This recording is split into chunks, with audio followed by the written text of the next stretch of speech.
Hi, my name's Alex. I'm 18 years old and I have one cochlear implant, hopefully to get a second soon. Past. What are your memories of when you first had your cochlear implant? When I first had my cochlear implant, I remember hearing my parents for the first time and they sounded like monkeys. It was a very peculiar feeling. I also remember hearing rain for the first time in the journey back, and that really scared me at the time. What is the best thing about your cochlear implant? At the time, my favourite thing about the cochlear implant was purely the fact that I could hear better than when I had the two hearing aids. I also liked having the cochlear implant because it made me unique and special in a way. Present. What do you like about your cochlear implant? I like having the ability to turn it off whenever I like, especially when my parents are nagging at me or when I'm trying to go to sleep at night, just take it off and I've got complete peace. I also like the fact that I can Bluetooth my phone to my ears, so I can listen to music or stuff when I'm doing work and no one will ever know. What's the best thing about your cochlear implant? The best thing about the cochlear implant is simply having one. It makes me unique and special, and the fact that I have one enables me to use it to help other people who have the same hearing loss or similar situations. I can also use it to get my story out there and to show that even with it we can still do whatever we want. Future. What are your hopes for the future? My hope for the future is that the stigma of children with hearing loss and disabilities are looked at differently. That stigma is gone, because I got told that I was likely to fail all my GCSEs and pass one at least, and I actually got offered to only pick one GCSE. I picked 4 and I passed them all, so the stigma of that needs to be gone and to be proved that with the correct help we can do anything. What would you like to be? In the future I hope to become a film director or working within the film industry. So yeah, I'm really enjoying that. I'm currently at Leamington College doing that course, film production course level 4. I'm looking for a job. Hello, my name is Rose. I am 8 and I have 2 cochlear implants. What do you like about having a cochlear implant? It's better than having hearing aids because it's more louder. I can hear more words and hear my friends better. What's the best thing about your cochlear implant? The best thing about my cochlear implants is I can even hear the birds tweeting. Tweet. What do you hope for the future? I hope to help other children with their hearing in the future. What would you like to be? When I grow up, I want to be a vet because I like animals and I want to help them. I love my cochlear implants because they make me the same as my brother. Okay, hello everyone. I hope you can all hear me. If you can just put your hand up in the reaction button so I can see that you're all hearing me well. And you can hear me? I can. Good, okay, perfect. I've got a very loud voice, which is really helpful, I think. Okay, so I'm really sorry you couldn't really hear the first 2 videos. Maybe when we have time at the end, we can play them again. But actually, if you read the captions and if you've looked at Victoria, honestly, Alex and Rose said it all. They talked about the joy of hearing the world louder, hearing the birds tweaking, enjoying different things in life, such as listening to music. They talked about their passion to share their story and help other people with hearing loss. They talked about their dreams of the future and the careers that they would like to follow. So these two young people, and again, apologies you couldn't hear them. They were lovely. I will try to put them at the end, but I think they have captured in the most wonderful and unique way how their cochlear implants have changed their lives forever. So, officially, I would like to welcome you to the 2020 ESRC event of social science. I'm Emmanouela Terlektsi. I'm a senior lecturer at the University of Birmingham at the Department of Disability, Inclusion and Special Needs. And I would like to say a warm welcome to all of you to this unique celebration of the 40 years of cochlear implantation in deaf children. Invite you to dream together of the future. So tonight, children and their families share their stories, their experiences, and their dreams, and professionals in the field discuss about the past, the present, and the future of cochlear implantation. So I really hope, and we've designed it like that, that this event this evening tonight will be an evening where crucial questions are asked. So what have we learned from the past about cochlear implantation? Where are we now? And most importantly, what does the future hold? So a huge welcome to all of you. Thank you so much for coming and enjoy the event. Thanks, Emmanouela. Hi, I'm Angie Wootton. I'm chair of the Midlands branch of the British Association of Teachers of the Deaf. This association supports the interests of teachers of the deaf and deaf children and young people.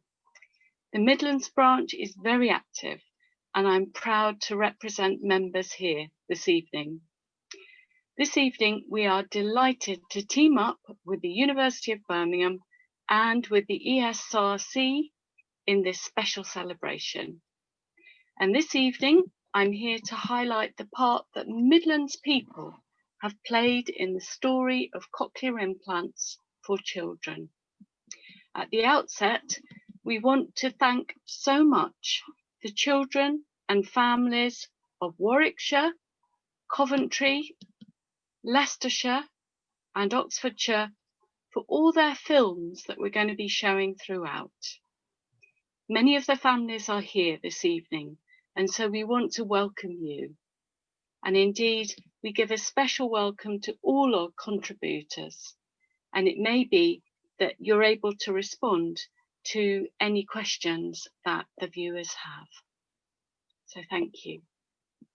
Thanks so much, Adzi. So let the journey begin. And the journey is going to begin right now by looking into the past of cochlear implantation. And what a better way to do that, what a better way to start our journey into the past than by hearing from the people who developed the first implant. So now we're going to watch a short film developed by the House Ear Institute, and we're going to hear by John House about how it all began back in 1980s. So can I have video one, please?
Apologies to everyone. I can't see the video. I know that our technician is working on this. Can we just see if the video is working? If not, I can try and share my screen if that helps. Again, apologies, please bear with us. We have organized this very carefully, trust me, and we have played this again and again, but you know, things happen. Okay, here it is.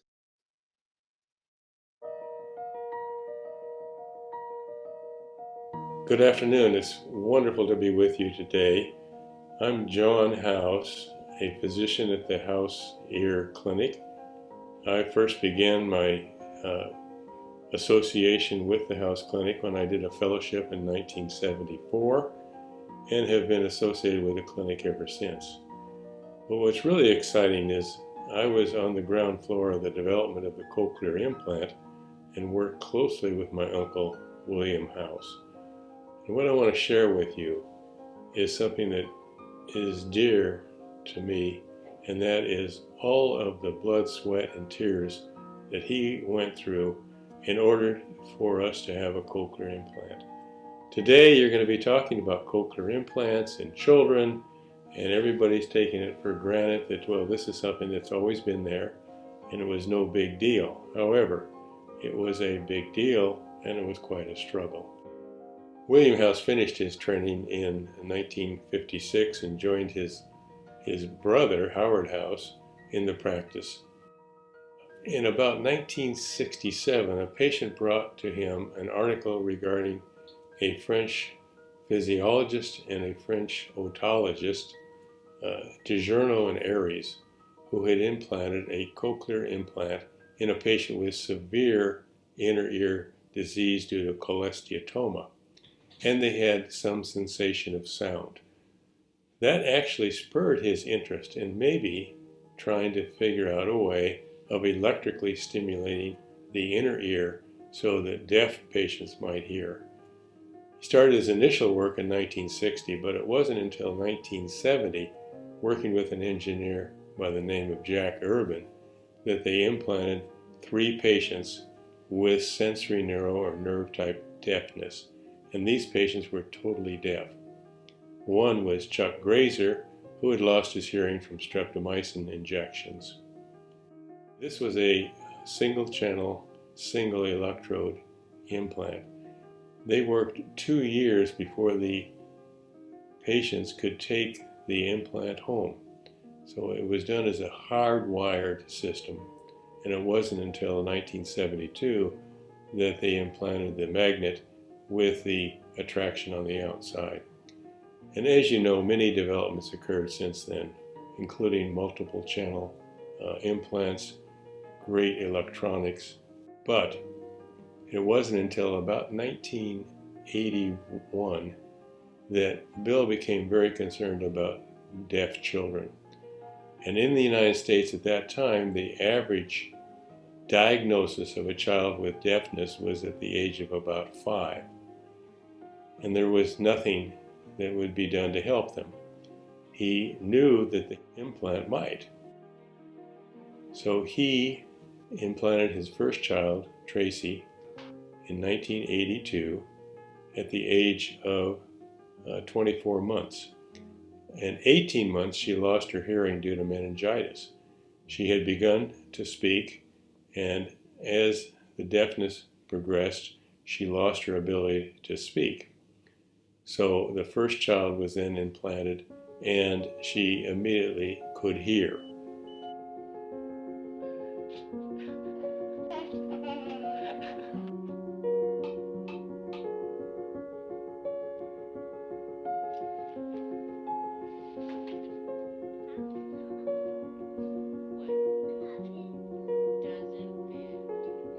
Again, one of the objections of the first implants was that most patients did not get really true open set discrimination. And therefore, he was criticized for implanting a child. There were articles in newspapers condemning this as irresponsible. saying that things like vibrotactile and lip reading were more effective than the cochlear implant. He persisted, and eventually our FDA approved the implant for children. And of course, at this point, the rest is history.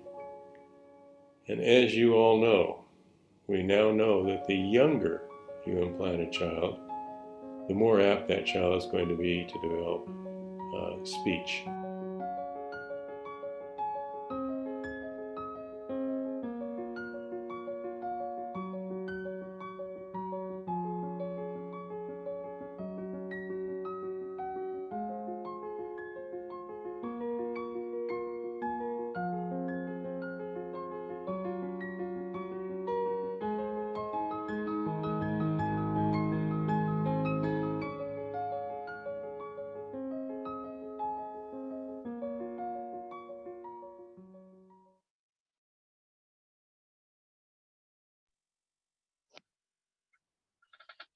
Well, thank you so much to our colleagues in California at the House Ear Institute for making that film specially for us. It's very, very special indeed. I found it fascinating and inspiring, and I hope you did too, the way it charted that early history. And it has reminded us that the cochlear implant has not always been here, but was achieved through, as they said, blood, sweat and tears, and great opposition by some. So it's very inspiring. Imagine the bravery of being a parent in those early days too. So I'm sure you'll agree with me that that has proved an excellent start to this remarkable story. And thanks once again to the House Ear Institute. So now we're going to hand over to Dr. Sue Archbold, who was Chief Executive of the Ear Foundation and founder of Nottingham Paediatric Cochlear Implant Programme. And she's going to carry on this fascinating story and share with us the beginnings of cochlear implants for children in the UK in what's going to be a live presentation. So thanks, Sue. Take it away. Hi there, thanks Angie, and thanks everybody. It's a great pleasure to be here, and I'm about to answer Jackie Salter's question because I think she knows the answer. Can you see my video? Is everything working okay before I start? Yep, everything fine? Yes, so you're good. Yep. Everything's fine before I start? Yes. Yeah, fine, thank you.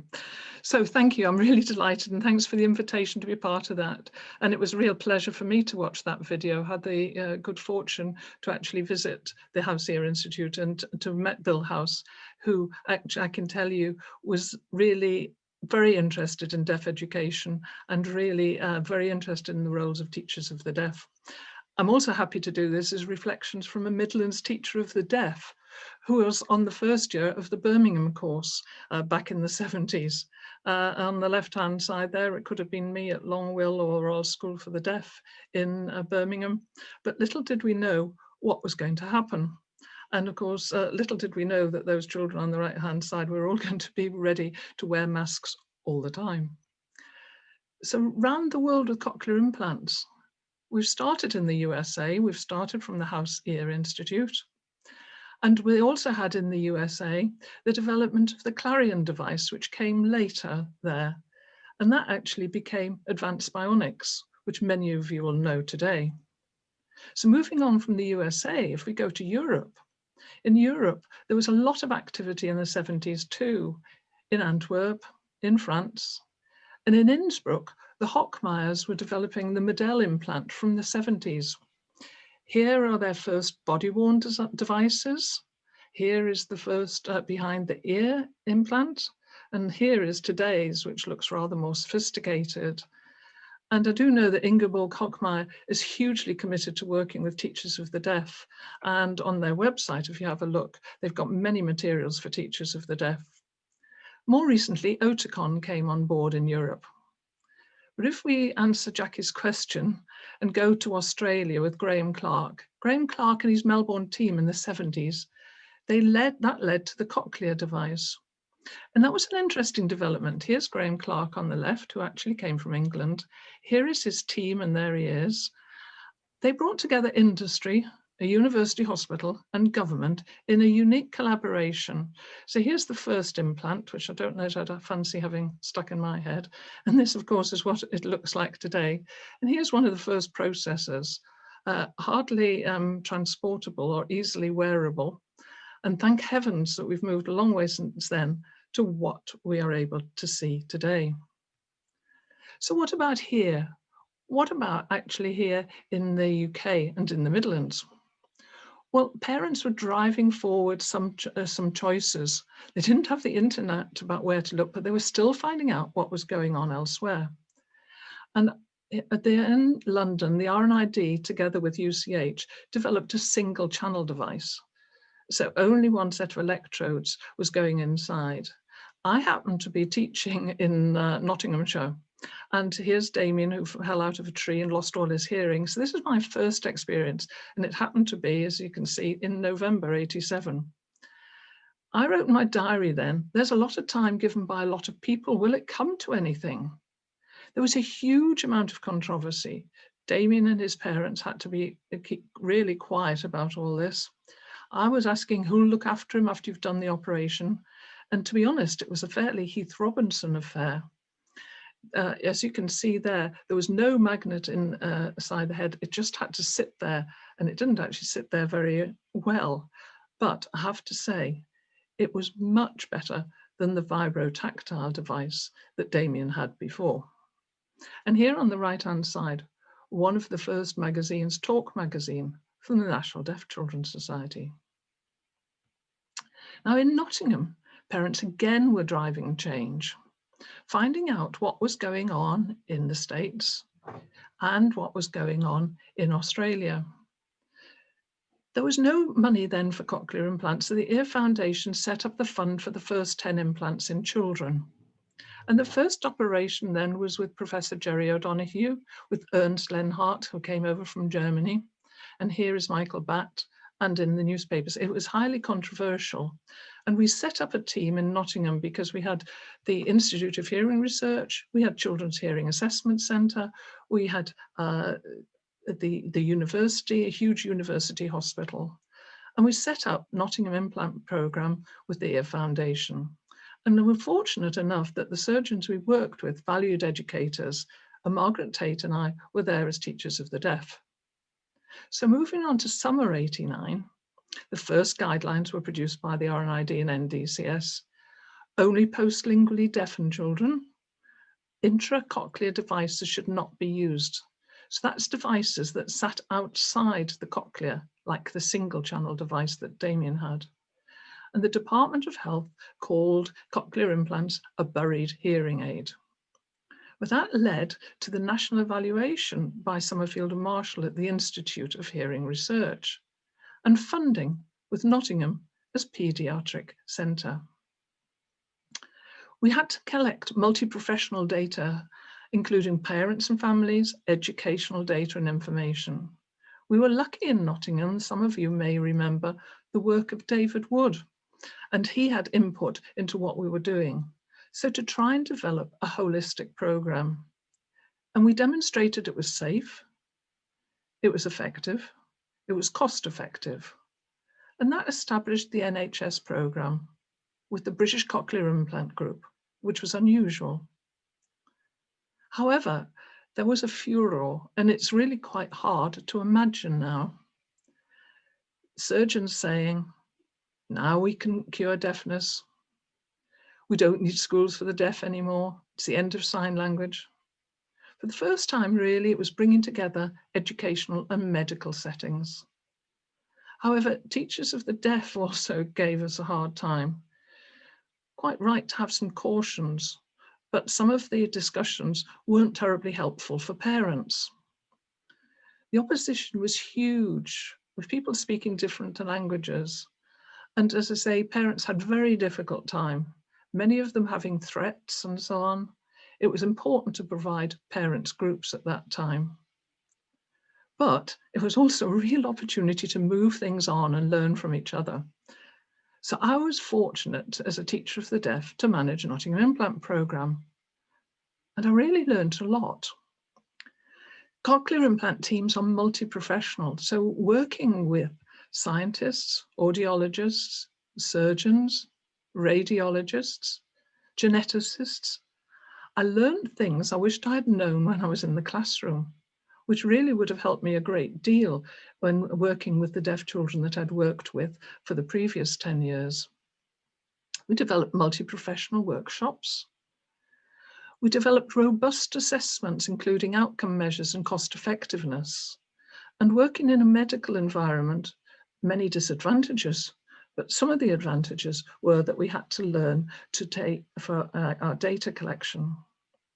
And developing measures to be understandable to parents and other professionals still used today. There was also the acceptance of qualitative research in the medical area, which was really rare.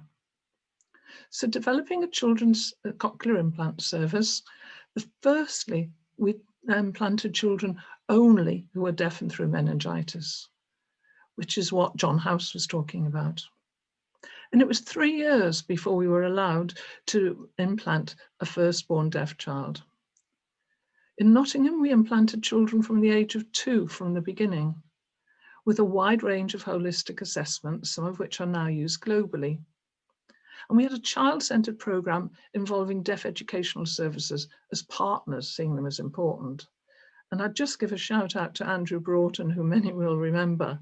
And he and his team really saw the opportunities that cochlear implants brought for their children and how to work with the cochlear implant team, monitoring progress.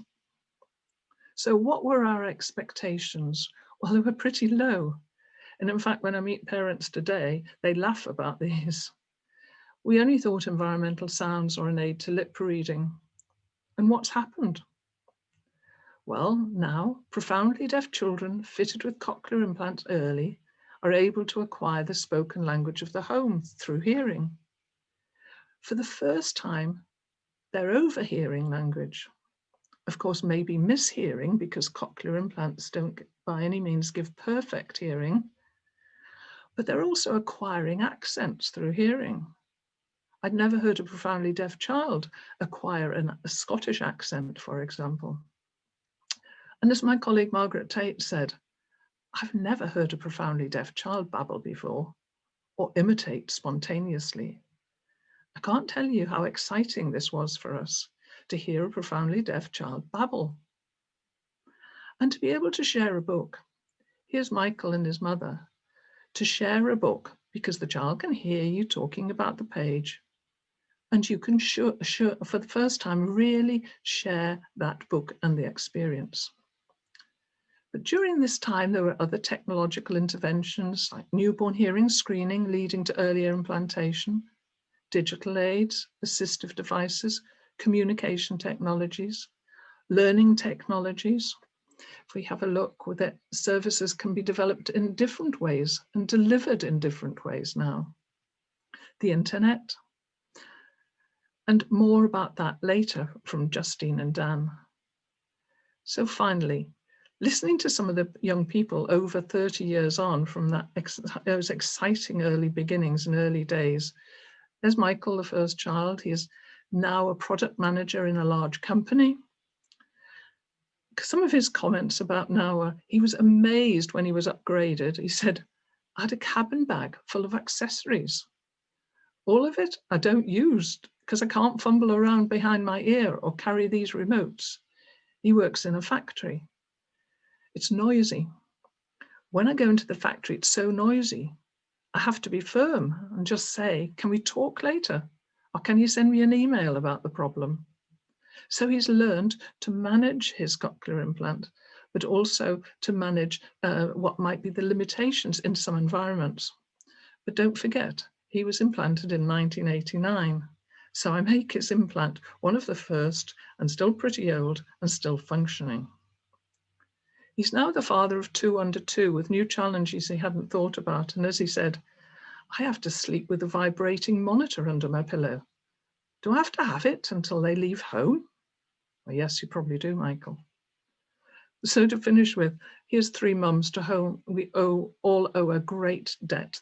These are the true pioneers.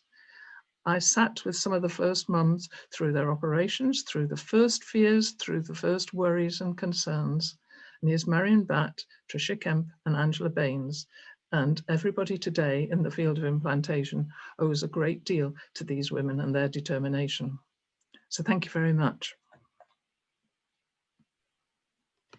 Wow, I'm really impressed. I think we're all privileged to listen you talking today as the first teacher of the first child of cochlear implants, and I'm really glad and really happy to hear, you know, how it moved from USA, Australia, Europe, but also, you know, how the first child who was implanted is doing today. So it's all looking very great, looking at the past. So as our journey back to the past continues, we're going to hear now from children, young people, about their memories of getting a cochlear implant when they were very young, and from their families looking back at their choices for their children.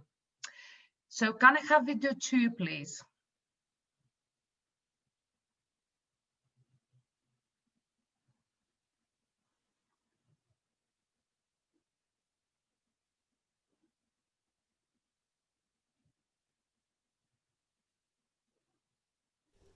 Hi, I'm Melissa. Hi, I'm Alfie, I'm 13 years old and I'm in year 8. Alfie wears 2 cochlear implants. He was diagnosed as having a profound hearing loss when he was born. We tried hearing aids for him, but they clearly didn't make any difference.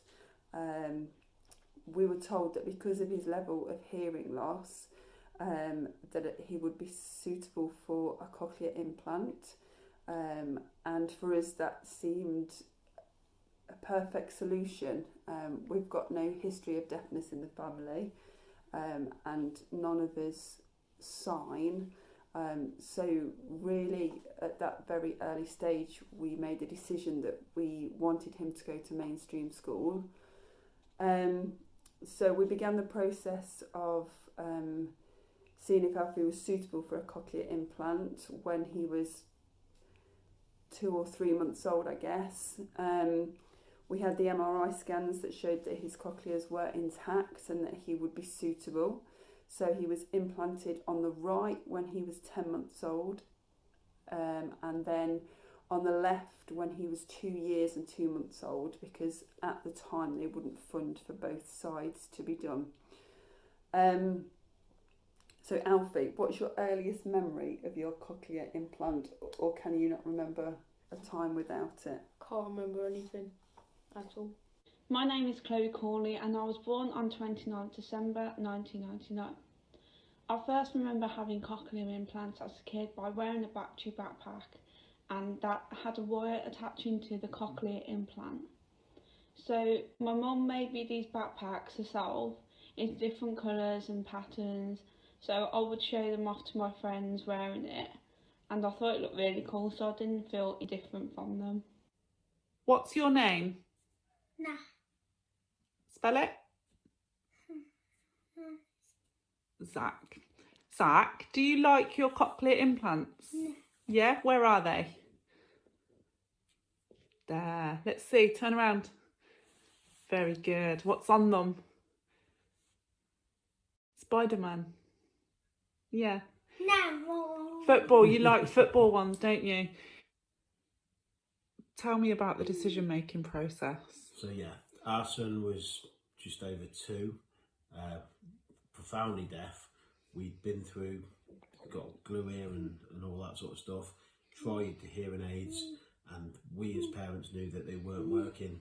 So we looked into it and we found out that he could potentially have cochlear implants. And it was at that point that we tried to push him down that route. Obviously as parents we had a long hard think, and we knew that he wasn't hearing anything. We just wanted to give our child that ability to be able to hear. So for us it was quite an easy decision. We decided more or less straight away that we wanted him to hear as much sound as he could, and if cochlear implants would allow him to hear sound and access sound, then it was a no-brainer for us. Obviously the operation being quite long, we were slightly scared about, and obviously scared of the scars it would leave on his head. But if you look at his scars now, you hardly see them. So yeah, that's our process thoughts. What are your memories of Avi coming back after having his cochlear implant? I remember when Avi came home, he had a big bandage on his head, and the first words I said to him, "You are a very cheeky boy." And what difference do you think Avi, his cochlear implants have made for Avi? He's definitely improved a lot with his writing and his talking skills. Hi, my name is Stuart Corley. I'm the father of Chloe Corley. It wasn't until 10 months old that we discovered that Chloe was profoundly deaf. Chloe went for her standard hearing test, and in those days the standard test was at 10 months. And I remember vividly my wife calling me and telling me that Chloe was non-hearing and was purely vibrotactile. As a parent, you can imagine this was completely devastating, as neither my wife or myself knew anyone in the deaf community or anyone who had a hearing impairment at all. It wasn't until 18 months that Chloe was implanted. We had to go through a series of processes in the day to get to the stage where Nottingham accepted Chloe for an implant.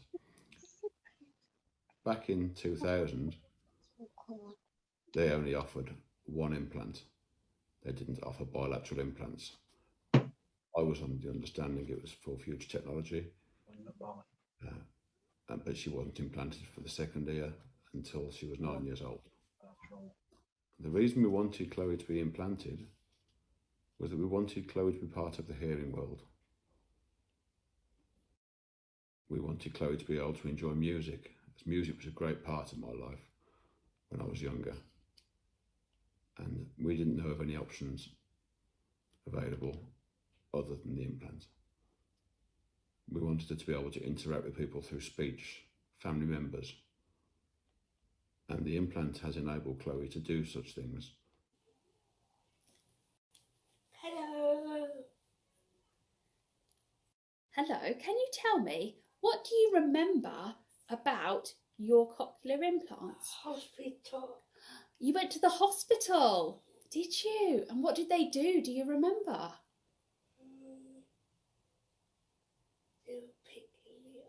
They picked you up. Did you go to sleep and have an operation? Yeah? Wow.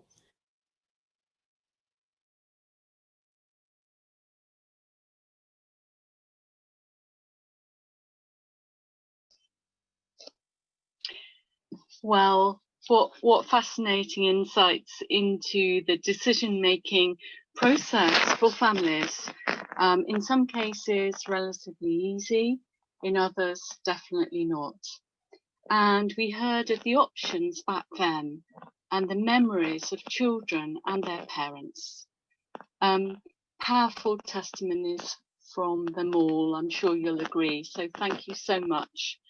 And that concludes the first section on the history of cochlear implantation in children. There's so much to think about in terms of those first courageous advances with children, and then the development of the technology, followed by the introduction of implantation into the UK. So thank you for all that.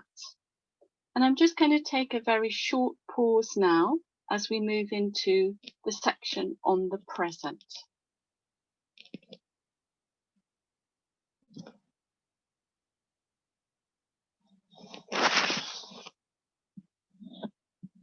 Okay.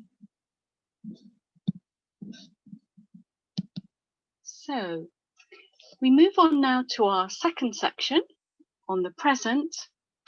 And first up is someone to tell us about cochlear implantation from the perspective of a clinical scientist in audiology. And this person's name is Justine Max, and she works in Birmingham with the Midlands Hearing Implant Programme. And this is a recorded presentation, and it is video number 3, please.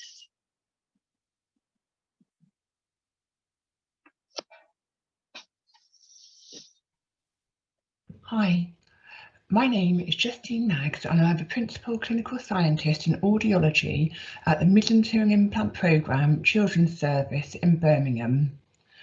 I've been incredibly privileged to have worked with children with cochlear implants for the last 24 years. My greatest joy has been watching the children grow up and seeing how their lives have changed and evolved with their implants. And it has been lovely to see those children that were fitted with implants in the 1990s as independent listening adults now.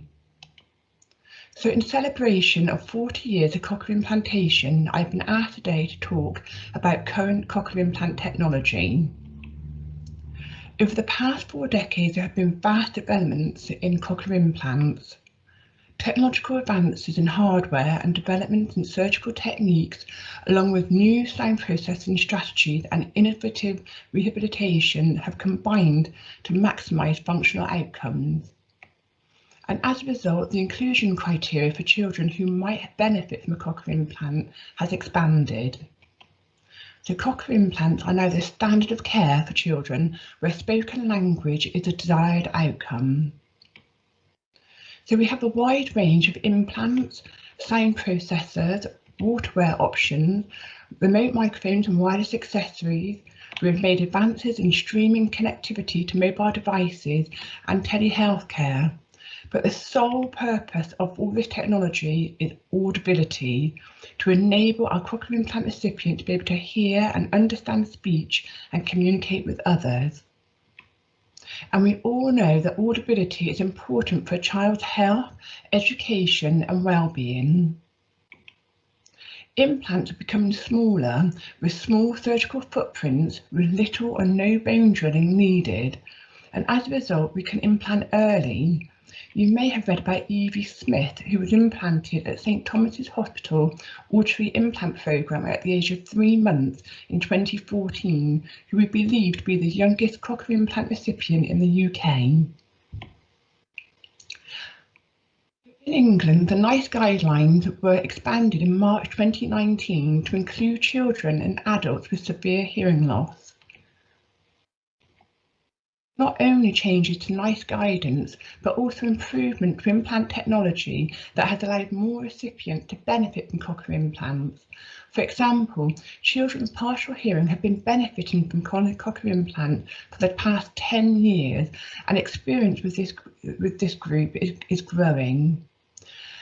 This has been achieved by electrodes becoming thinner and more flexible, and this, in combination with an atraumatic surgical technique, has meant that we are able to preserve low-frequency hearing so that children can use EAS, a hearing aid to acoustically stimulate the low frequencies, and the implant to electrically stimulate the high frequencies. Implants are future-ready, allowing for imaging without the need for removing magnets or a head bandage. Manufacturers have been developing technology to support totally implantable cochlear implants for a number of years, and this research is ongoing. For example, Cochlear and researchers at our adult team here in Birmingham have been working on improvement to the internal microphone. And you may have read in the press that in September, the first person in Europe received a totally implantable cochlear implant made by Battelle within a feasibility study. The manufacturers envisaged that it would be several years before totally implantable devices are routinely available. Improper electrode placement can adversely affect speech perception outcomes. Technology continues to improve to help overcome this. For example, Oticon aids decision-making for the best device to fit the anatomy of the cochlea, whilst active insertion monitoring and transimpedance matrix software packages give real-time feedback during the insertion of electrodes to prevent this improper placement and to preserve the delicate structures of the cochlea. So good technology needs good verification systems and good measures of functional listening. We might have the best technology, but if it's not fitted correctly, the child will not have optimal access to sound. And there's no point having everything in place if the batteries aren't working, or if there's a broken coil, or if the processor won't stay on the child's ear. So as a result, sound processors are becoming smaller and lighter with different wearing and retention options: behind the ear, off the ear, and clipped to the shoulder. To improve performance, we have access to a wide range of smart technologies, including digital sound processing strategies, dual directional microphones to improve listening and noise, connectivity which allows recipients to directly stream to their mobile devices, and bimodal streaming for those with only one implant. We are also in a new digital era in telehealthcare. Routine checkups can be completed in the comfort of their own home with Remote Check, a telemedicine service through Cochlear, and Choice, a research study being led by Helen Cullington in Southampton. Both have great potential for helping services meet the needs of more recipients and will help CI cochlear implant services meet NHS targets for service delivery through telemedicine. So enormous progress has been made over the past 4 decades, and it'll be fascinating to see what the next 40 years will bring. As technology advances, so will the functional outcomes for all our cochlear implant recipients. But it's important to remember technology cannot replace parental input. Children will always need the help and support of their family and local professionals to get the very best use out of this amazing hearing technology. Thank you very much for listening.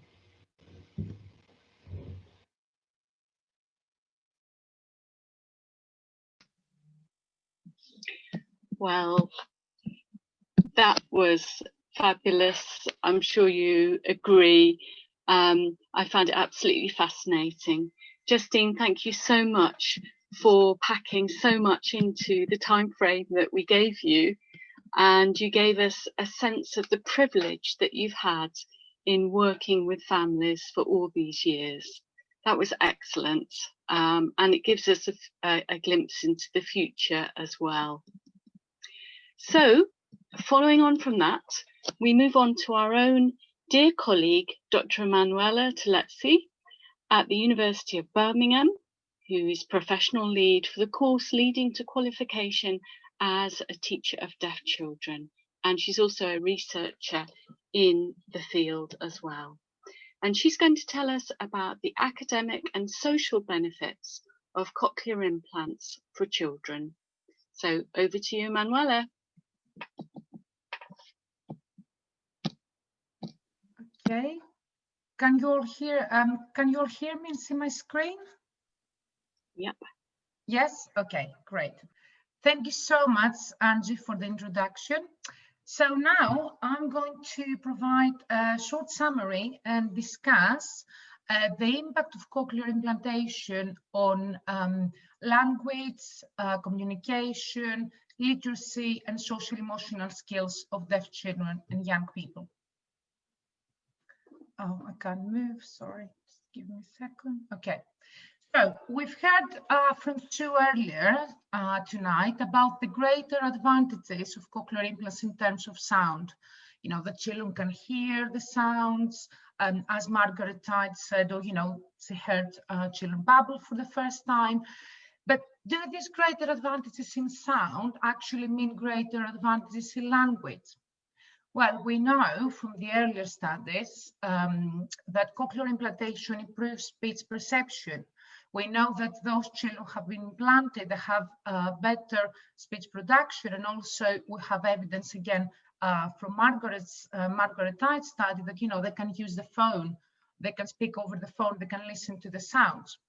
When we look at studies that use standardized assessments to look at expressive and receptive language skills, we know that the children with cochlear implants, they score lower on these standardized assessments than their hearing peers. However, when children with cochlear implants, they're matched with their hearing peers on receptive language skills. And I'm talking about the results of a very recent study when they looked at children with cochlear implants who have been implanted at 15 months of age.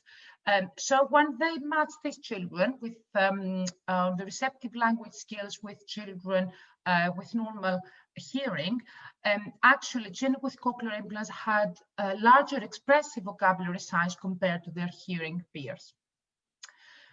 So you can see that there are lots and lots of factors kind of affecting the language outcomes of deaf children with cochlear implants. One of these factors, which is a key variable, obviously, is age at implantation. And as we heard from Sue earlier, obviously, the earlier, the better. And for example, the latest study by Ching et al. In 2017, they found that children who were implanted at 6 months of age, they had better language outcomes than those who were implanted at 24 months of age. And of course, there are other factors that affect the language outcomes of deaf children with cochlear implants. And one of the other factors, for example, is wear time. So wear time of cochlear implants predicts receptive language skills of deaf children 1 year after 1 year of cochlear implant use. What about communication skills? So we know that children with cochlear implants perform less well in communication skills in mainstream classrooms, but this is based on teacher rating scales. And this is based on rating scales where they looked at things like attention and comprehension of the teaching material of the learning environment. Now, if we look at other aspects of communication, for example, if we look at pragmatic skills, and pragmatic skills is the language or the use of language in social context. So from earlier studies, we know that deaf children with cochlear implants, when they are 7 years of age, they actually master 69% of the items of the pragmatic checklist. Items such as, for example, using polite requests or expressing their feelings. So these are skills that deaf children with cochlear implants acquire at 7 years of age compared to the same skills that acquired by hearing children when they're 3 to 4 years of age. But a recent study again, which was conducted in Sweden, which used an adaptation of the pragmatic profile, found no difference between deaf children with cochlear implants and hearing children. So again, very positive outcomes. But as you can see, and how I would like you to see the presentation today, is that there is a huge variability among the population, among the studies. What about reading skills? Well, we have some positive outcomes, and that's obviously Sue's study that Sue Archbold, who talked to us earlier. This is a study that it was conducted by the Ear Foundation. So they found that children implanted under 42 months of age, they were reading at age-appropriate level. So they followed these children 5 to 7 years after implantation, where these children were 8 to 11 years of age, and the results and the outcomes were positive. Again, we know from a different study that 88% of the participants scored at an age-appropriate level in reading and comprehension. But when we conducted our own study with Margaret Harris and Fiona Kyle, and that was back in 2017, when we looked at reading skills and reading relating skills of deaf children who are about 6 years of age, we found no difference between children with cochlear implants and hearing aids. Again, there's a huge variability. You can understand, how heterogeneous this group of deaf children is. I guess one of the most interesting questions for me, we can see there are some positive results of cochlear implants in terms of reading, but all the studies I referred to earlier, they're about children in primary school. So my main question is progress in reading sustained? Well, again, we know from early studies that actually when deaf children with cochlear implants move from primary school, where we might actually see some positive outcomes, they move to secondary school, then their achievement, then their reading scores actually decrease. So, for example, 44% of high school students achieved age-appropriate reading levels in high school, and that was compared to 56% doing so in early elementary grades. Again, from an earlier study that we conducted with Margaret Harris, we looked at deaf adolescents, and deaf adolescents with cochlear implant, when they're 12 and 16 years of age, they didn't do any better than their peers who used hearing aids. And if we go even higher in terms of age, if we look at college students, we know from research by Mark Marshak, for example, that college students with cochlear implants, when they were tested in multiple choice question, when the knowledge and the understanding of the lecture that then the university was tested, they didn't score any higher than deaf college students who did not have cochlear implants. So I guess my main question here is what does that mean? Why is it that actually deaf children, when they're in primary school, they might actually have positive outcomes in terms of literacy, but then it's kind of this progress kind of decreases? So I think one of the explanation is the level of support they receive. So we know that in primary schools, deaf children with cochlear implants are very well supported.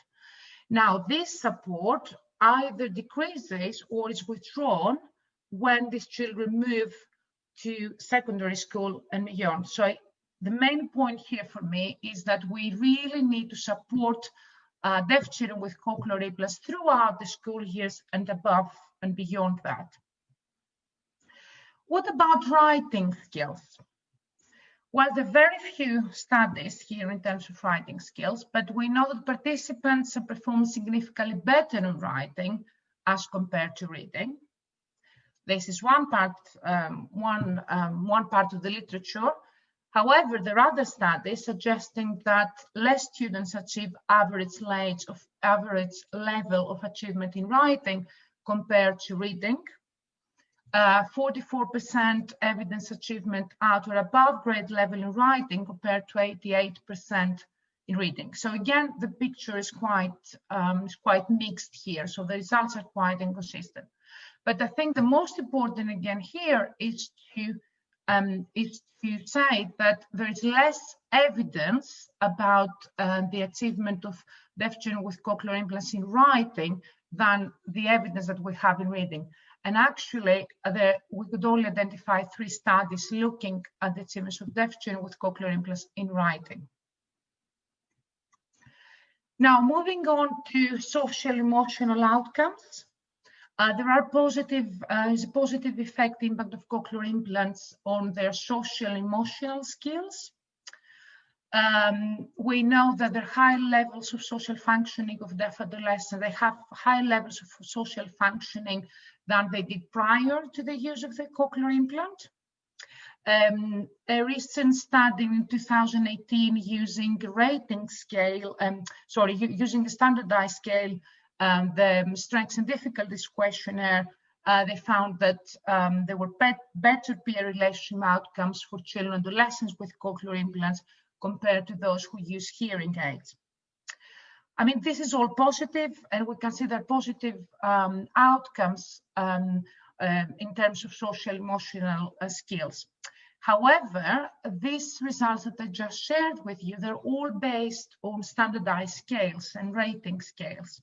A recent study, again by Damier, Chapman and Marshak, using a question that the researchers developed, they found that 55.4% of the adolescents felt different from others of their age, whereas 18.5% reported trying to hide their cochlear implants often or all the time. So we can see that there is a difference between what we find in terms of the social emotional outcomes based on rating scales and based on other scales or using other measures when we actually ask the young people themselves how they feel about. And that's exactly what we did. So in our very recent study, which was published now in 2020, we actually asked the adolescents deaf individuals between 13 and 19 years of age, how do they feel about themselves? How do they form relationships with other people? And what we've heard from deaf adolescents with cochlear implants, it was a very positive picture, but also there were some concerns. And here I highlight some of the concerns that they disclosed to us. So one of them, for example, was not feeling confident. So when I spoke to these adolescents, they expressed some feelings, some fears of failing. So I'm always telling my friends, oh my God, I can't do this. I'm gonna fail this. I'm gonna do this so bad. There were also feelings of not feeling part of the group or feeling worried. So for example, one adolescent told me that when my implant batteries run out in the middle of a class, I tell the teacher, oh, I need to go to the toilet. I don't tell you that I need to change the battery, and I go and change it.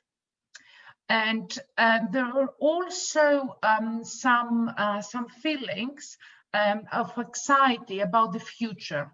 So most of the adolescents said that they actually feel safe, they feel comfortable, they might feel confident in their school now, but they have fears about the future, and the future meaning after school, you know, what is going to happen when they actually go to the university, for example. So as an adolescent said, we've actually got to stand up and, you know, talk to people and make the effort that way.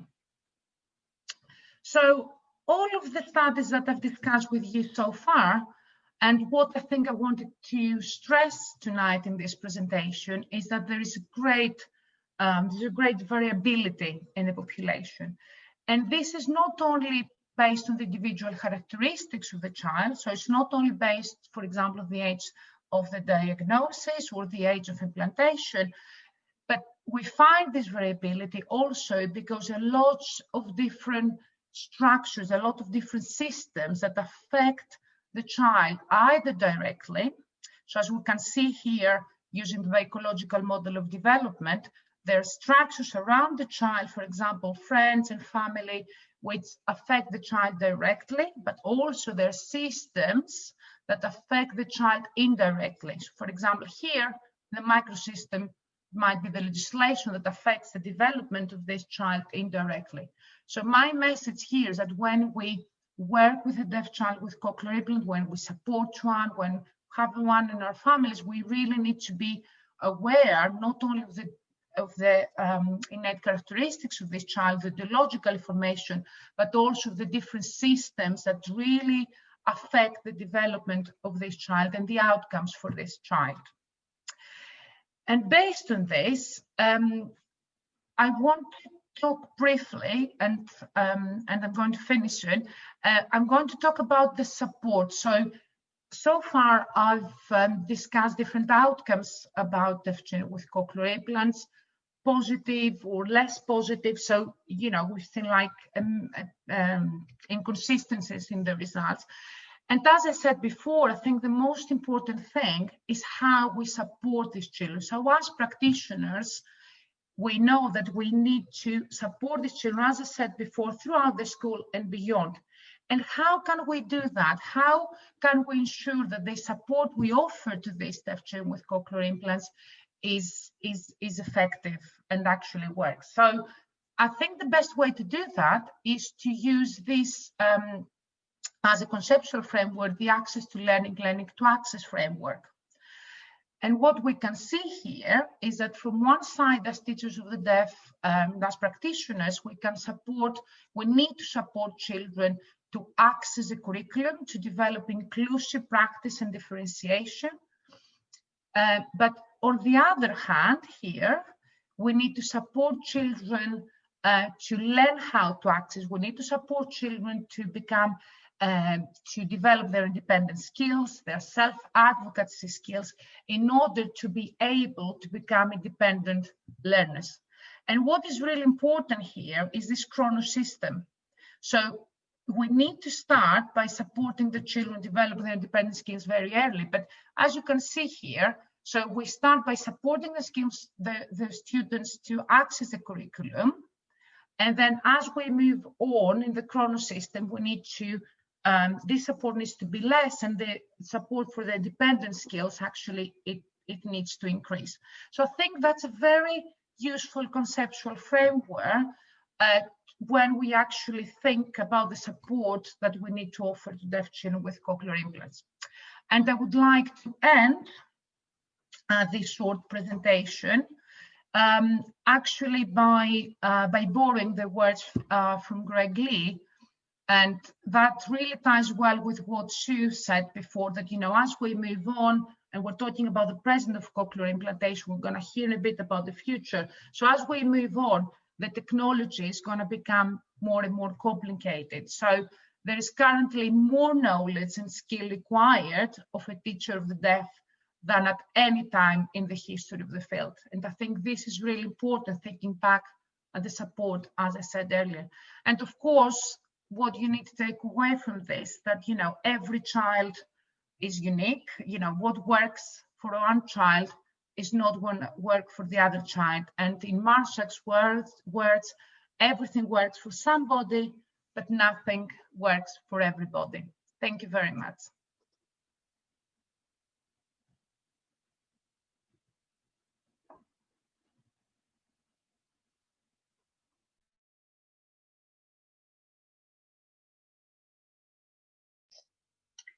Thank you very much to Emmanouela for that rich and indeed nuanced picture of the achievements so far for children and young people with cochlear implants. Certainly is a complex situation. Clearly there are many benefits, but the picture is not straightforward and there's still a lot to do. So as teachers of the deaf, we can never be complacent, but nevertheless, there are many reasons to hope and to celebrate. So we're going to round off this section on the present with a film montage provided by Midlands children and families in celebration of what their implants have meant for them so far. And this is a terrific film, and I know you're going to enjoy it. But just a slight heads up about the volume of voices, which is a bit variable, but it does settle down. Perhaps one thought is to rely on the subtitles in the quiet places rather than adjusting your volume. Just remember that all these little videos have been made during lockdown by the families, and I think they've done a tremendous job. So this is video 4, please.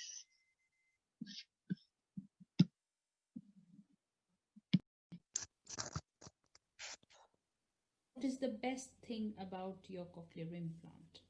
Best thing about your magic ears?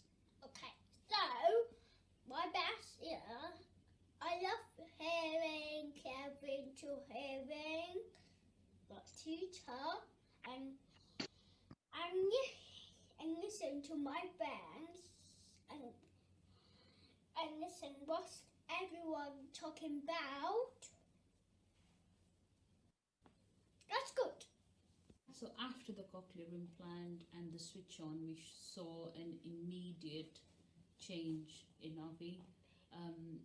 He was responding to sounds very quickly. He was noticing sounds and asking us about them.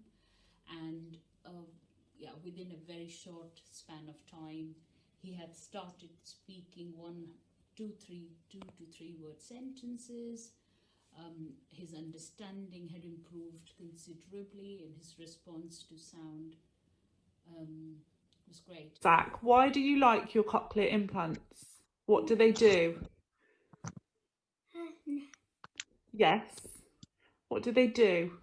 If you put them on, can you hear?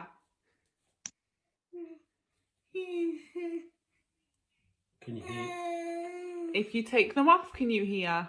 No. If you put them on, can you hear? Can you hear Mummy and Daddy when you've got them on? And your friends? From our point of view, it's allowed him to access sound. he can hear us, so we can talk to him and tell him what's going on, and he will react. However, I know other parents struggle. We've been lucky enough to do BSL level 1, so we sign with him. So even though he doesn't speak, we can cooperate with him. Hello, my name's Sarah. I have a little boy called Joey. Joey had his switch on at Aston University, and it truly has been life-changing for Joey. Joey can now talk and he can hear the birds tweet. He is still, and myself are still learning British Sign Language. Thank you to the support of Karen and Chris. So what's the best thing about your cochlear implants? I like this battery. So the red battery is a radio, so you can connect it. And what's good about your radio? Yeah, I can hear far away, and I can hear anything. Yeah, like the voice, and then I can hear like 3 times, so get avoid of the noising thing, like like in other classes, like year 6.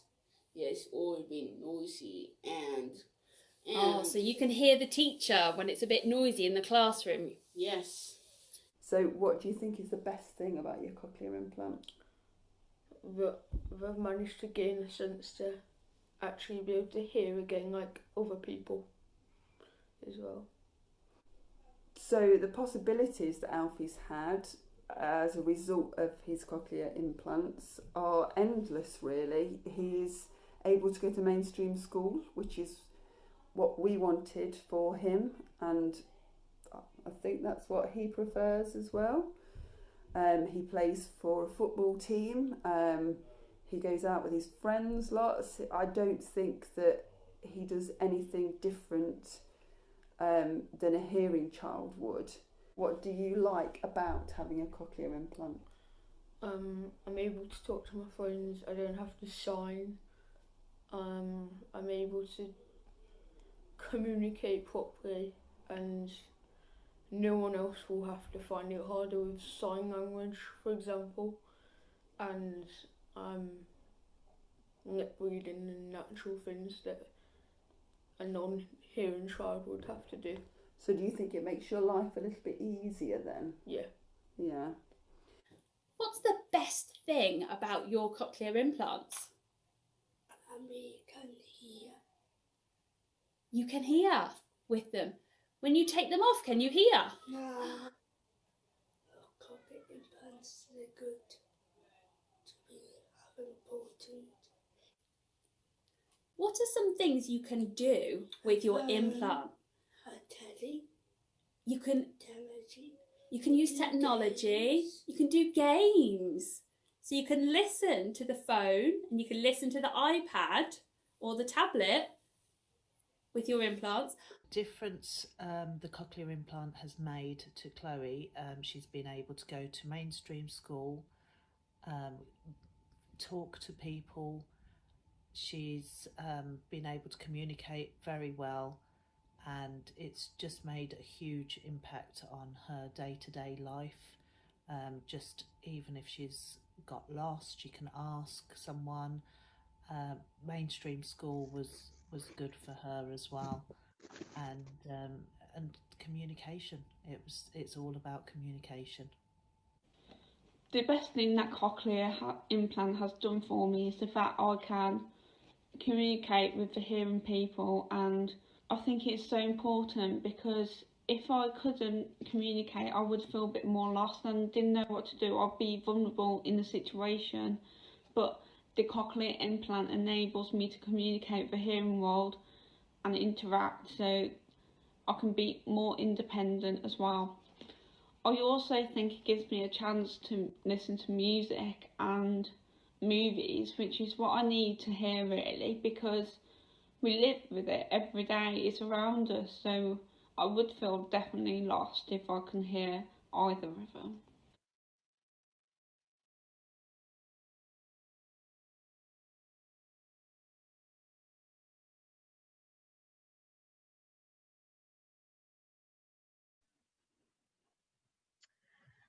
Right, what a great video, providing us an insight into the endless possibilities that cochlear implants provide to the children, young people, and their families.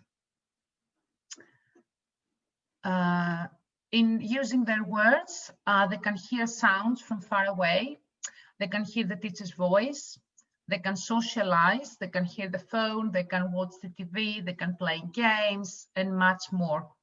So I would really, really like to thank all the children families for developing this fascinating video. And that actually concludes our second section, the present. We do hope that this section has answered the question that I posed in the beginning. So where are we now? But we also hope that it has raised lots of questions, and I can see that because I can see lots of questions in the chat, which I'm really trying to reply to, but I will also try to reply to some of the questions at the end of this event. So now we're going to move to the last and to the third and last section, which is the future. First, to tell us about what the future of cochlear implantation holds is Dan Battelle, who is a clinical team leader at Oticon Medical. Is Dan here with us? Okay, Dan's here. So Dan, welcome to this event. And thank you so much for taking part. Thank you very much. So I was asked to talk about the future of cochlear implantation. I've only got a few minutes, so it is going to be a bit of a whistle-stop tour. I just want to start with one slide though. When we look at the future of technology, this kind of sums up where we think we should be or where somebody's going to take us completely outside of the box. So if I had asked my customers what they wanted, they would have said a faster horse, and that's from Henry Ford, who is kind of recognised as the inventor of the modern day car. So I'm just going to show you this slide to start with. This is kind of stuff that we're aware of at the moment, but these are all things that have come about by demand from patients and clinicians. So for example, smaller speech processors. Oticon has the smallest speech processor on the market. And that means it's not much bigger than a hearing aid now. Things like a single unit processor that was originally developed by the Rondo that was developed by Battelle, and then things like obviously the Kanzo. But then we've got things that are coming in the future that are things that you guys at home have maybe demanded or want to see, and that's things like AB's new stored technology, which will eventually allow fully integrated Roger systems within a speech processor. Obviously things like having access to connectivity, a bimodal hearing aid and waterproofing, these are all things that have been developed, and we see these progressing and developing even further in the future. But what I'm going to start to talk about is actually what the future might bring, but I want to start looking at what the actual barriers are that we have at the moment. So the biggest one is battery life. I don't know if you're aware, but 70% of the cochlear implant's battery is wasted just getting the signal across the skin. We've also got things like signal transmission, frequency specificity. I know I practiced that and it came out perfectly fine earlier. Cochlear structure preservation, connectivity, aesthetics, and things like music appreciation and improved listening effort. And there's some quite exciting things that are just around the corner.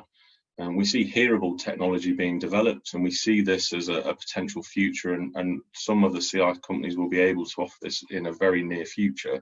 So things like direct voice control. Now that would allow your cochlear implant to accept voice commands, and it could be that you want a translation. So you ask for, what's the translation of roses, 10 red roses into Spanish, or it could be audio mapping.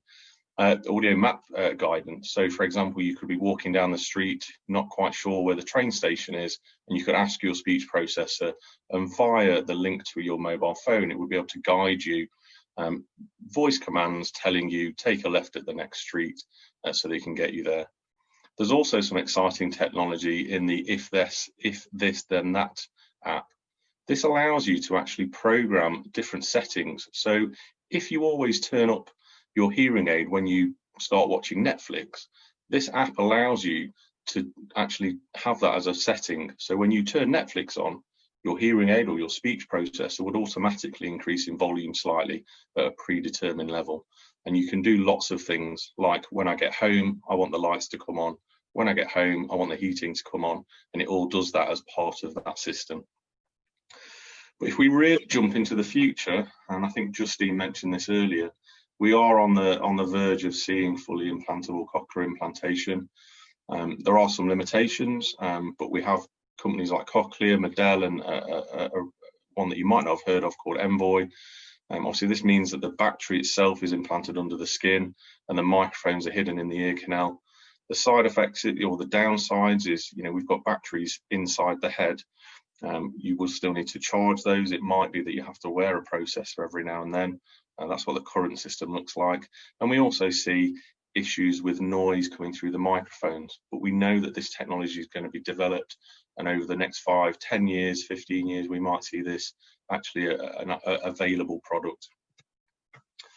I couldn't really go on to the future without looking at actually how do we stimulate. And this is one of the kind of hold-ups. If we look at a cochlear implant at the moment, it's actually quite a crude system. If you take, it's essentially a piece of metal that's having electrical charge going through it. It's sitting in saline, and we're hoping that that will cross over to the neurons. It does obviously work very well. We see how well patients get on, but we could do better. And we're limited to the number of electrodes we can have inside the cochlea. But with an optical one, we could even times that by 10, and that would give a lot better focus stimulation, increase patients' ability to hear speech and noise, for example, or even music appreciation. So that's a real kind of jump in technology there. And it looks like we might see human trials in the next few years. We know that patients now will most likely have more than one CI in their life. And as a result, we hear about a lot of hearing preservation at the moment, but the key is actually its structure preservation.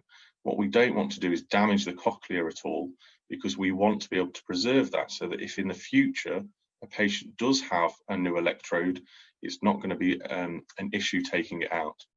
But also, when we're trying to take a mechanical device and cross it over to the biological system, we want to make sure we do as little damage as possible and make that transition of sound and stimulation easier. You may have heard about this kind of thing. This is steroid and growth stimulating hormones that are secreted by the electrode when they're inside. This allows, again, trying to preserve these structures inside, minimizing damage, minimizing scar tissue, and that makes it much easier for us to transmit the information across. Because if we see scar tissue, we actually have to put more charge, more electricity inside, and that obviously has an impact on battery and also things like current spread, which means that you don't get as good focus stimulation. Now, I couldn't really talk about the future of cochlear implants without actually the future without cochlear implants.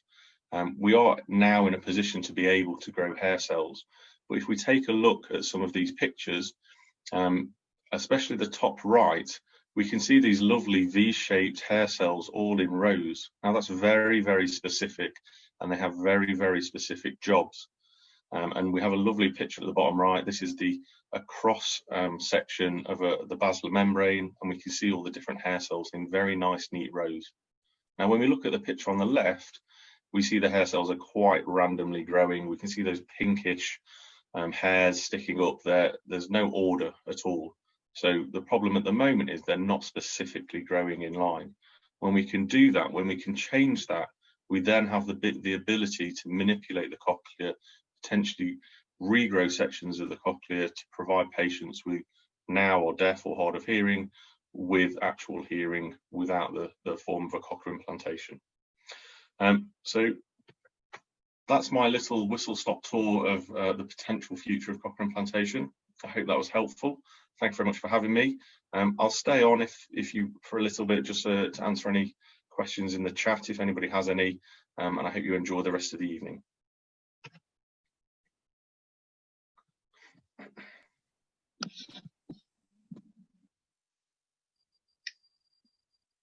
Thank you, Dan. I think you're still screen sharing. That's it. Lovely. Thank you.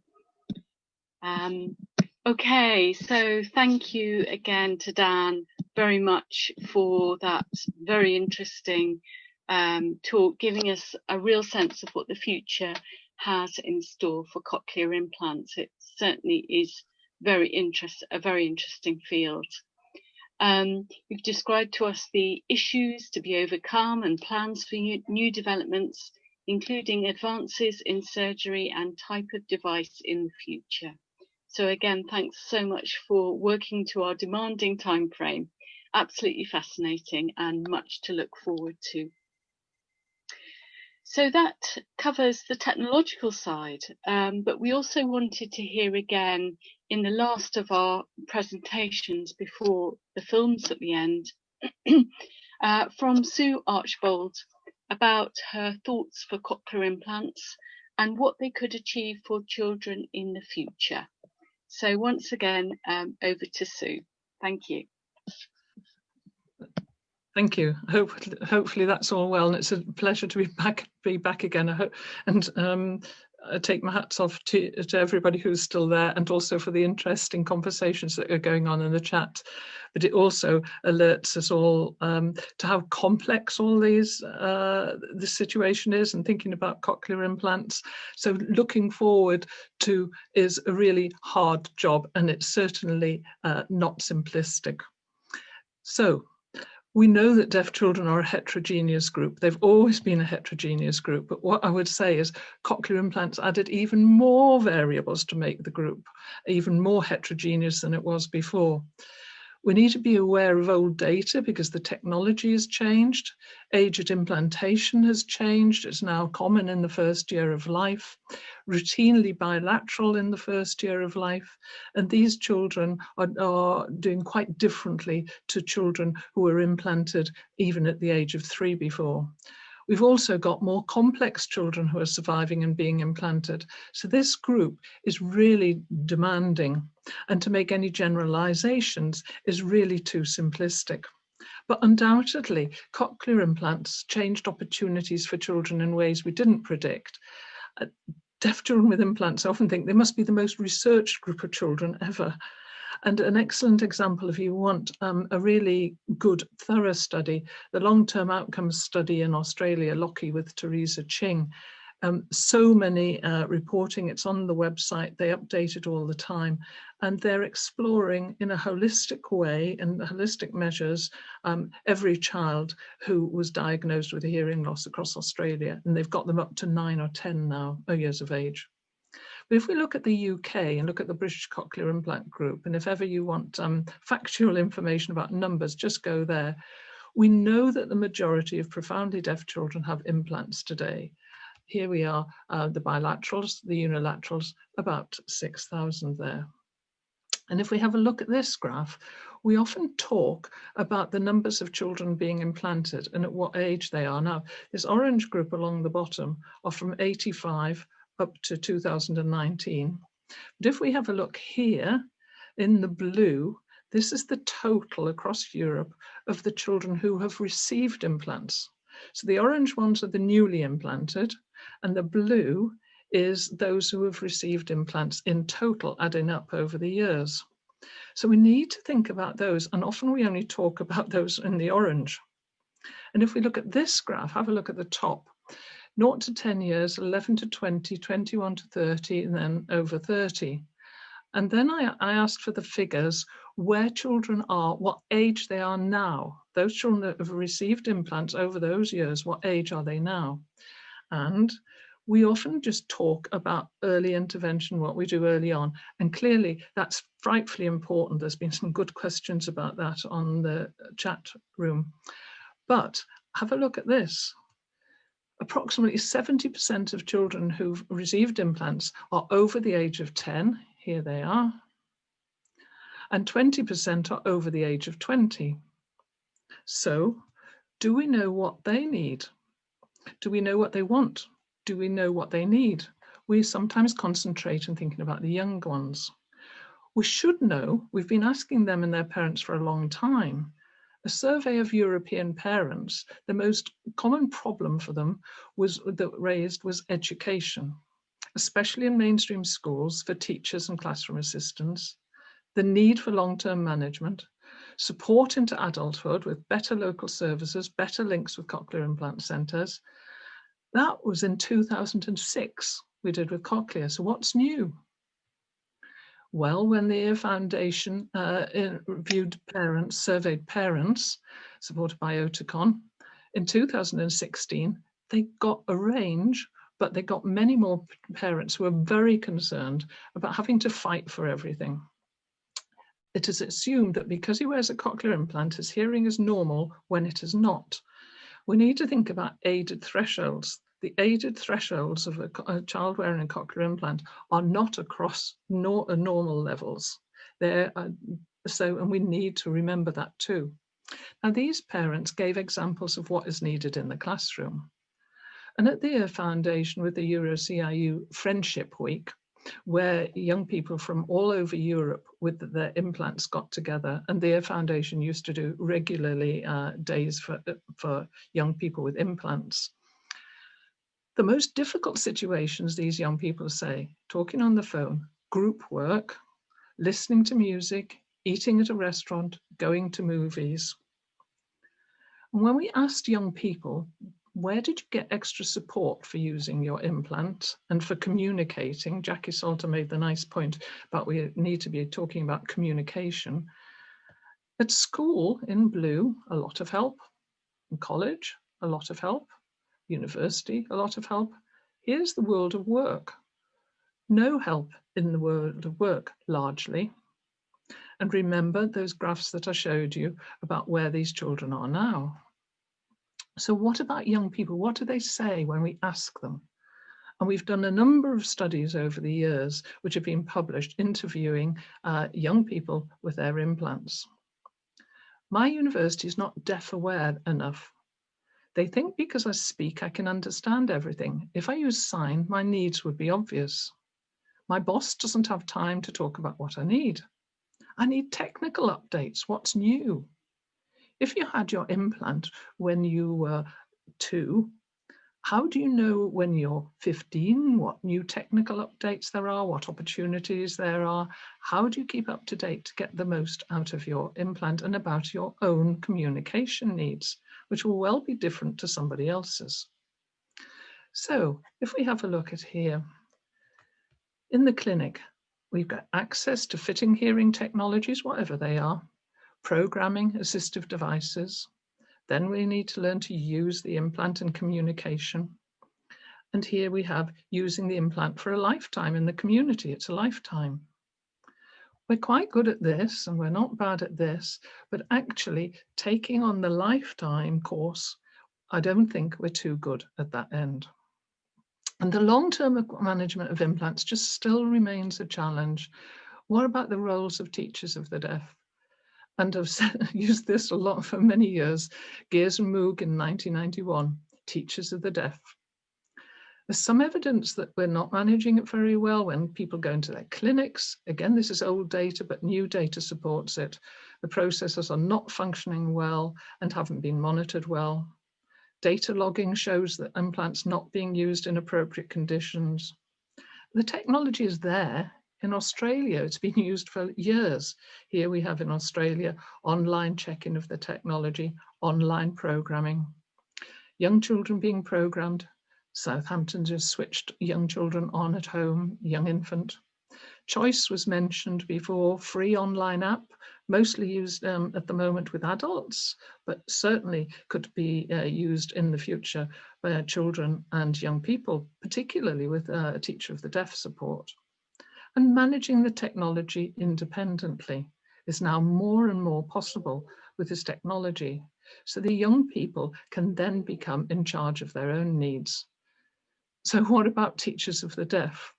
And you're still watching, I hope, on a Friday night late. The roles of teachers of the deaf, I think, are more demanding and diverse than ever they were. And you know better than me the challenges of today. You've got a wider range of skills needed, wider range of children, wider range of technology, as we've seen. More demands by society on you, and just more demands, full stop. The few of you and bigger caseloads. There is some help. I think the Battelle magazine is just amazing. I don't know how you managed to produce that so regularly, Teresa. And if you go online, industry, the manufacturers have a load of support materials about cochlear implantation, about communication, and very holistic materials, I would say, not focusing on listening skills, but on communication. So, to finish with, we can all look forward, I hope, to the day with the young people of today being their own advocates. Here, Kez and Alan, who went to WHO in Geneva to make their own case, one from UK and one from Uganda. It's a different world today. It's a different world that these young people are living with. It's different technology they're using, and they deserve the support to become advocates for themselves.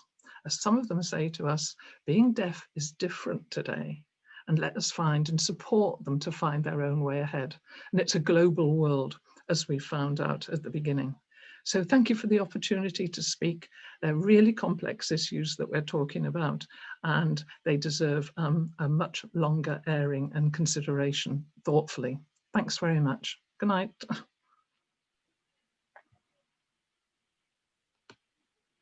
Thank you so much. So you're not leaving yet because we have lots of questions at the end.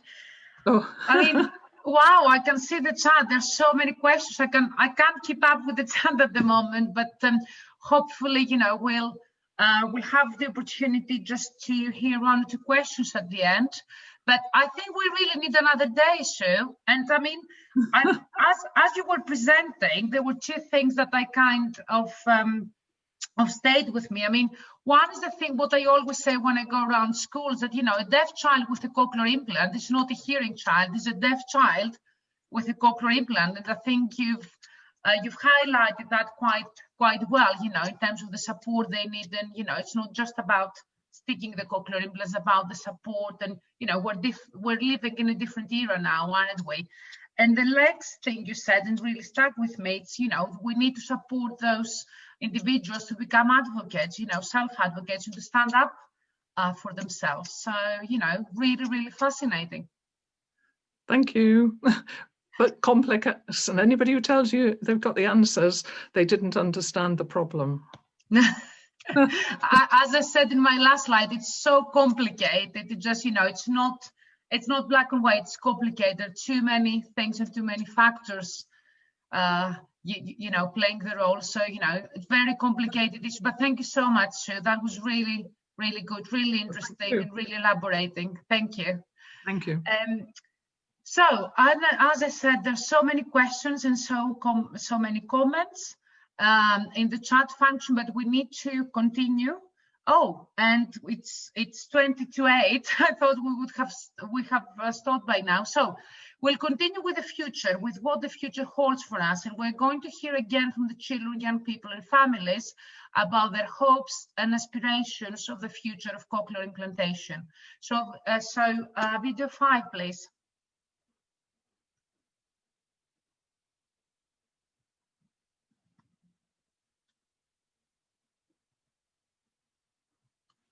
I hope the children are readily offered the cochlear implant, as it is a life-changing opportunity. Children will be accepted more in society if deaf awareness is taught more in schools.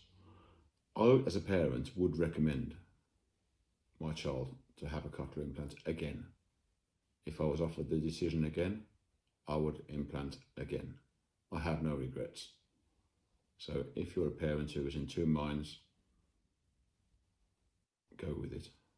In my opinion, it's the best thing I could have done with an informed choice, and I would do it again tomorrow. In the future, I would hope for cochlear implants to be so much smaller that I don't have to wear anything ever again. And I hope for the people to be more deaf aware so that we can all support one another. I'm a qualified beautician and a makeup artist. I work with big makeup brands at the moment, doing photos for them. That's been on Beauty Bay, Superdrug, and on social media. And at the moment I've opened my own beauty business, and I hope to do well in that.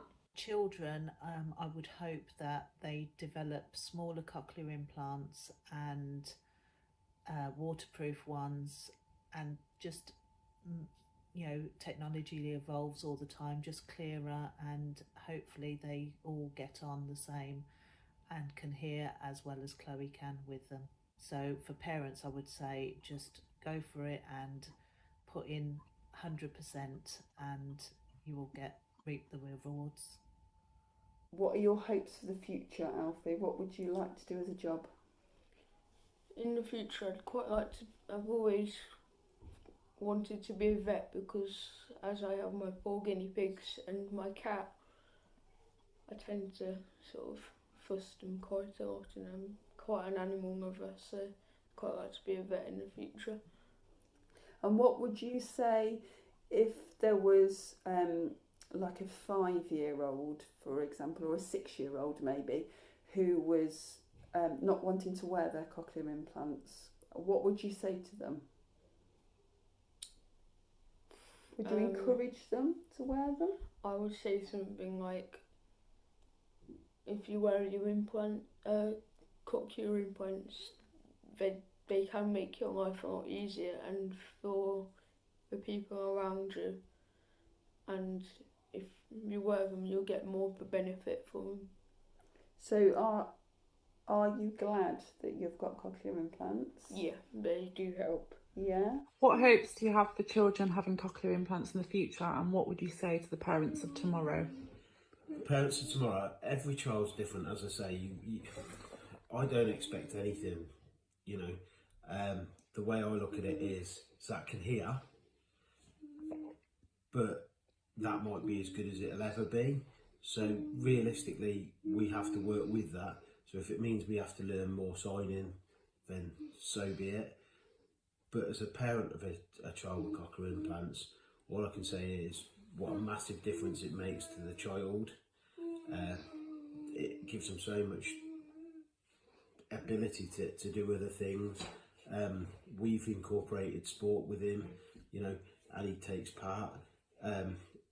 He goes to school, he's a happy-go-lucky lad, and I do think by having the cochlear implants, it's allowed him to access a whole new world with other people and other kids that he goes to school with that have the same hearing capabilities.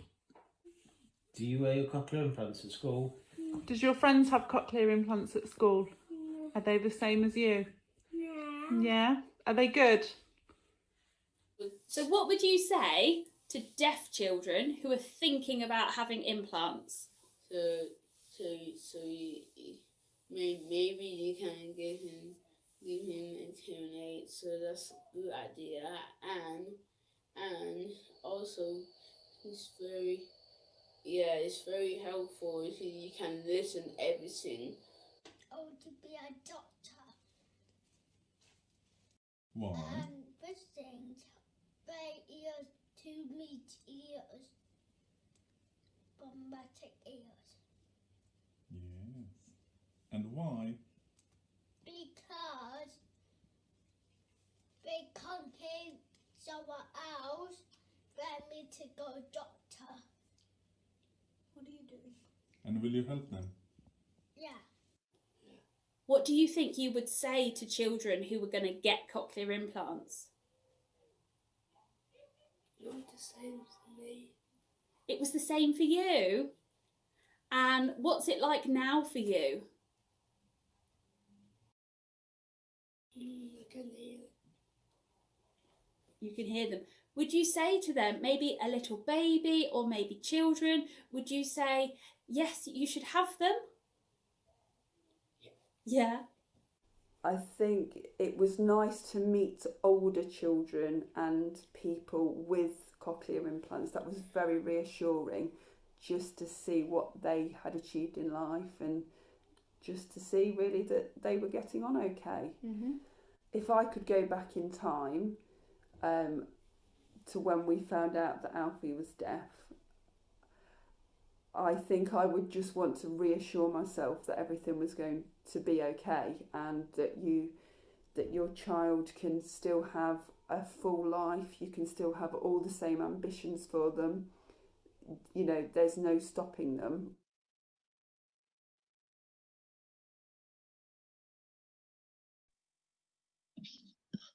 Oh, well, what a really powerful piece there from children's and families, hearing about their aspirations and hearing the pride of their parents.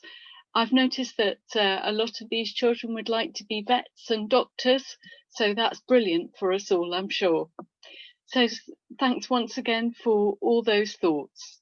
And we're going to leave the last words tonight to Ellen and Grace, who have probably been waiting all the way through so patiently to see themselves. So they are two young adults who reflect briefly on their lives now with cochlear implants and their hopes for the future. So that's video 6, please.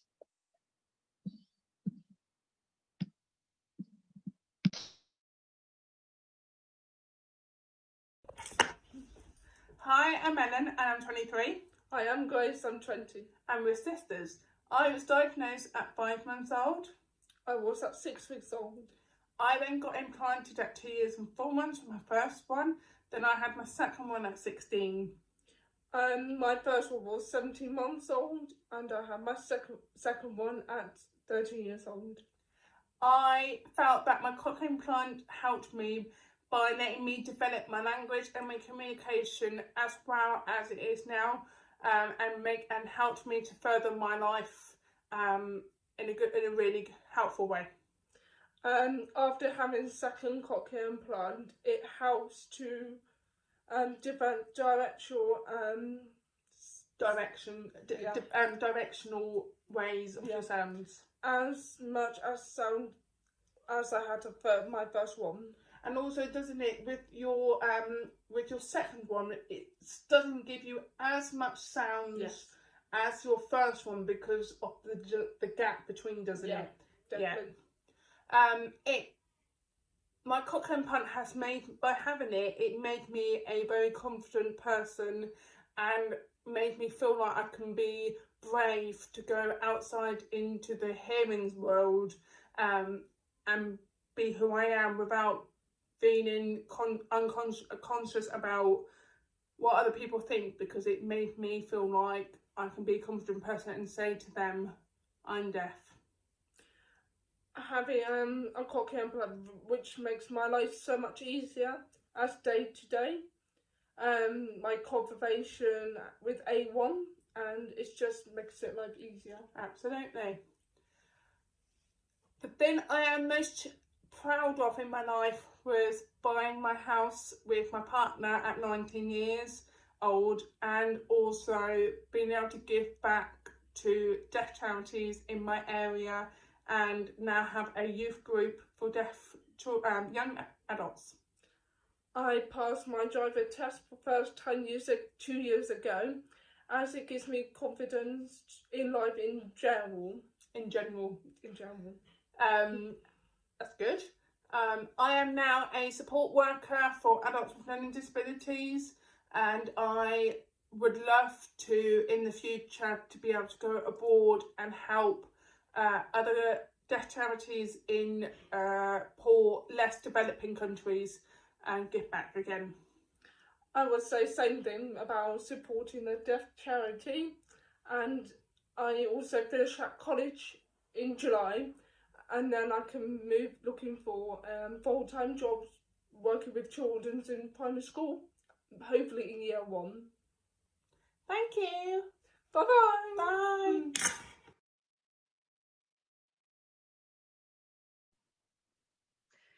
Wow, what a fantastic video by Ellen and Grace. And as Jackie Salter says in the chat, I really love the fact that our one sister was helping the other, just amazing. And I'm absolutely delighted to hear how confident these two young ladies are, how much they have achieved in their lives, their charity work, and also their aspiration for the future. So just amazing. Thank you so much, girls. I know we're running quite late, but I want to acknowledge the fact that we have children, young people and families who contributed, who developed all the videos with us tonight. So can I ask, if you are here with us, and if you haven't left because it's too late, I understand that, can you just use your reaction button at the bottom as I've done, just to show that you're here? It would be really great to see you, I think, if you're still here, although it's quite late. Okay, I can see some hands. That's great. I can see that some people are still here. And back to Angie, so we can wrap this up. Yes. So yeah, we have been monitoring some questions in the chat. As Emmanouela says, it's getting late now. We perhaps before we address any burning questions there are, although I have made a list of all the questions, I would like to put a slide up to thank everybody who's taken part, because it really has been a question of teamwork between everybody. So here are our thanks.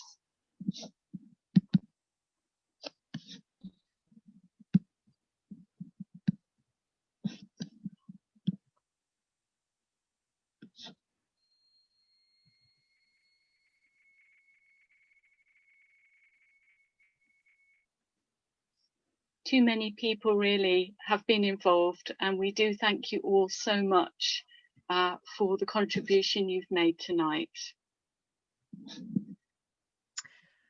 Thanks so much, Angie. So our intention, as we said, was to answer some of the questions at the end, but as I said, it's very late. What we've done is that we copied all the questions from the chat, and we'll aim to send out, as Sue said, we don't have answers actually. I don't think I have, at least, but we'll send out our thoughts, with the other, all the presenters together. Also, as Liz said in the chat, this event is recorded and will be put up on Facebook.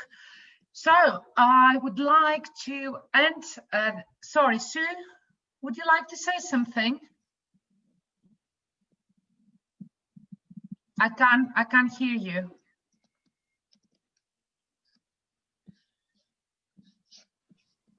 You're still muted. You're muted. You're muted, Sue. You're still muted. Yeah. Sorry, I only put my video on to prove them actually still. I'm still here. Thank you. And still That's perfect. Thank you so much, Sue. Thank you. It's been amazing to have you today. So I would like to thank Sue. I would like to thank Dan, all the presenters, the family, as Angie said. I would like to thank each and every of the people who supported us. I mean, Liz from the office. A huge thanks to George, for putting up with us and for sorting out all the technical problems. Also, would like to say a huge thanks to the families, to the children, but a huge thanks to all of you who joined us. I know it's getting quite late, so who joined us for this unique celebration. I really hope that you enjoyed this event as much as we had. And I would really like to end this event with a quote, which I came across to the other day at the web, and I think it really encapsulates very well what we watched and heard tonight. The best feeling in the world is finally knowing you took a step in the right direction, a step towards the future where everything that you never thought was possible is possible. So I think that's something positive, and I would like to end this. And now, could you please join me at raising our glasses? And I've got my glass waiting here for the 40 years of cochlear implantation and the future ahead. So cheers, everybody. Cheers. Oh, thanks, Sue. Cheers. Cheers. Enjoy your weekend. Thank you so much for joining us tonight. A big thank you. Cheers. Congratulations. Launcher. Bye. Cheers. Cheers.